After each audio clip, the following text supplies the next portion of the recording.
Unang-una, magpapasalamat ako kay God.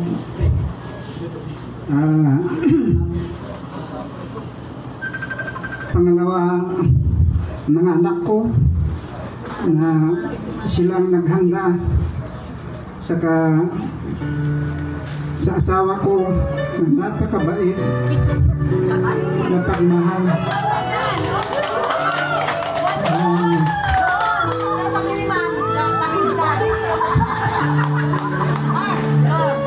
Salamat at kayo namin di magupod sayang birthday ng misis ko.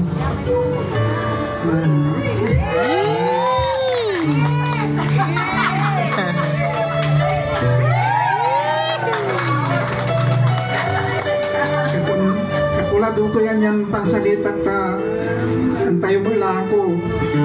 Medyo say ligna ko sa pampuso ko. Alam mo kay pampuso ka ton medyo nakakaatisap.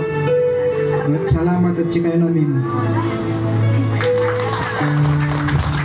Ayan, maraming salamat Tatay Ben sa pagpapaunlad.